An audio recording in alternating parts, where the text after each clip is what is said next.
I'm so excited to talk about today's topic, which is health anxiety, information overload in modern medicine, and how I've noticed that so many patients and myself have more access to data than ever, yet we feel more worried about our health. I'm the poster child of health anxiety. If you grew up with me or you know me, you would know this. I was constantly worried about getting sick when I was a kid. I thought I had mad cow disease multiple times, MS, cancer, brain tumors, and I was constantly worrying about my health. My grandma was a nurse, and I would always call her and ask her for reassurance, and she was always so kind to me.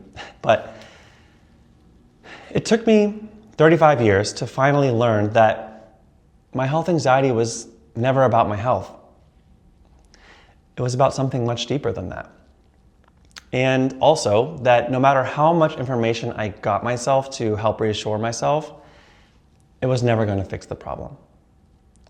And I say this with compassion and with absolutely no judgment, that if you're going down these rabbit holes of health anxiety and you're constantly getting tests and checking things, I've been there. I've totally been there. And I really want to help you understand how to navigate that and how I can help you with that, because I've literally been there.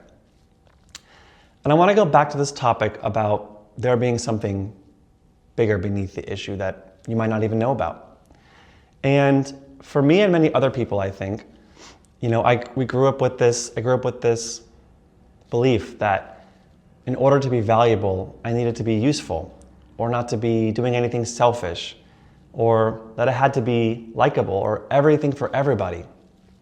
And whenever those core beliefs were laid open or challenged, I think I had intolerable discomfort in my mind, and it had to go somewhere. And for everybody it's different, but for me, a lot of times it's been health anxiety. And if I look back at the times in my life when I've had the most health anxiety, it's been when my core wounds like that were really being challenged. And so as I've been growing as a person and experiencing life and learning how to understand myself better, the health anxiety has improved. And that also explains why getting more reassurance from medical tests doesn't fix the problem, because the problem may not actually be about the medical thing that you're so concerned about.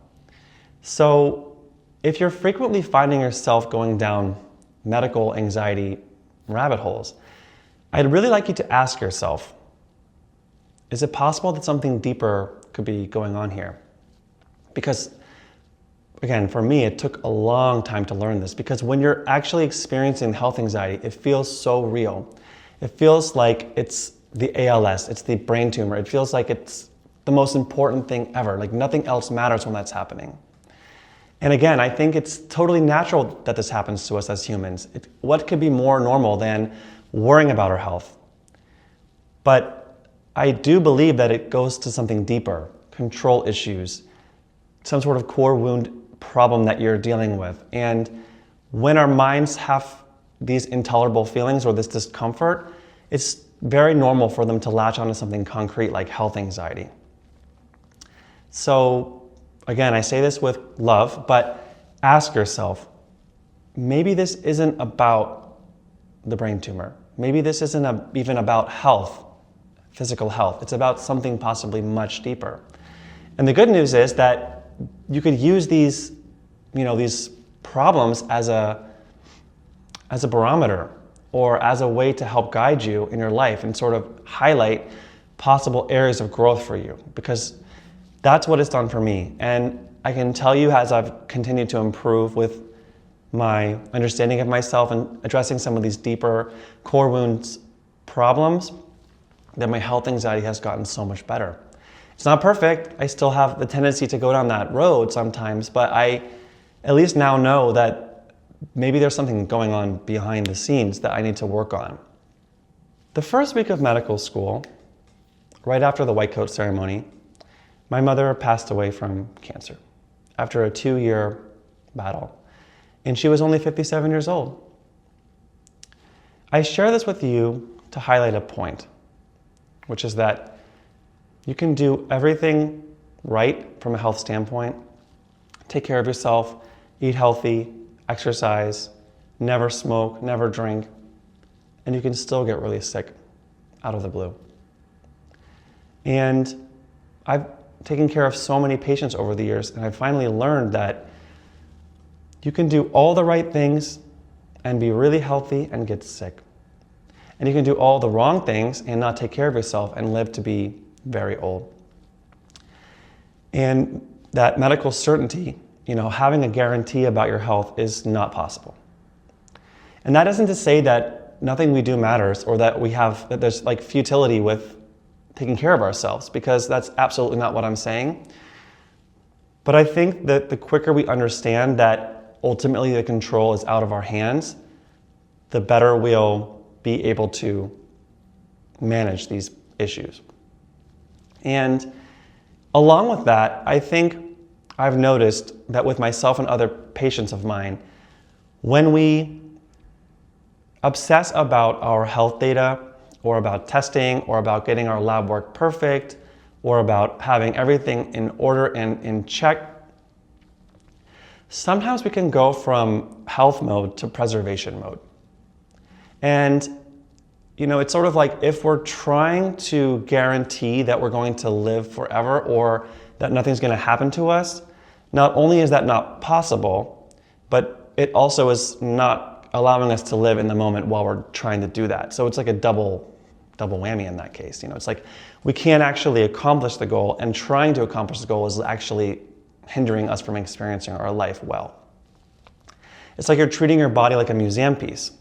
Or imagine if somebody had millions of dollars and they had lots of money, but they didn't spend it, and they were worried about spending it, or they were kind of stingy, they weren't generous, they just held on to it and hoarded it, and then they kept trying to make more money, and they just died with all this money in the bank. That's kind of what some of us can sometimes gravitate towards with health data. And I think that sometimes now that we have all this information and all this health data, it can be it can creep into our lives in a subtle way. And that is not to say that these testings are bad or that they're inherently a bad thing, and that if you've been doing it, it's necessarily a bad thing. And I just want us to make sure that we're understanding the point of them. And if they're not enhancing our lives, if they're actually making our lives worse, then that's not health. That's something totally different. I take care of a lot of really old patients. Some of them in their 90s, 100s. Some of them are doing really well in their lives. And there's a lot of things in common that they share. And I think the biggest one is that they intuitively are doing the things that matter. They're spending 95% of their time focusing on the 95% of things that matter. And what they don't do in general is obsess about their health data. They don't normally have wearables. They don't normally go to the doctor like all the time to just check random things or get full body MRIs because they're too busy living their lives. And I think that's a really good lesson for us. And I'm so guilty of this, and that's exactly why I'm talking about it. Because again, when we are weighing ourselves every day, or we're checking our labs multiple times, or we're measuring our heart rate constantly, or looking at our Apple Watch data all the time, that's fun, but it's not necessarily helping us in the long run for our health specifically. And what my oldest patients have been doing well their whole lives is focusing on eating food that they cook themselves for the most part, staying active and moving around, staying social, having a lot of responsibilities, having purpose, taking care of the major health screenings, not completely ignoring symptoms or being so disconnected from their body that they can't even experience them, not stressing themselves out to a degree that's making them sick.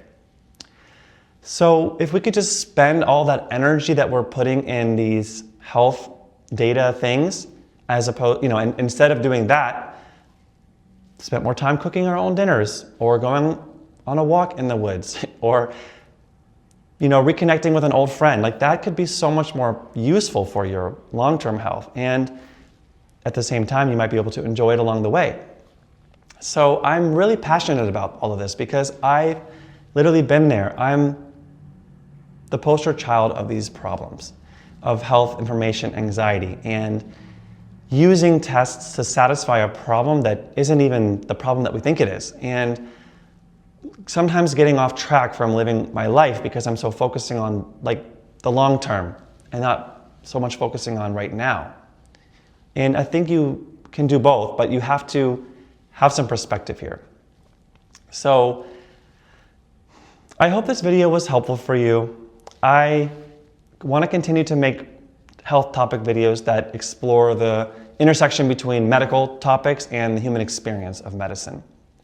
So if you want to leave a comment below about which topic you might want to hear about next, please feel free to do that. Thank you so much.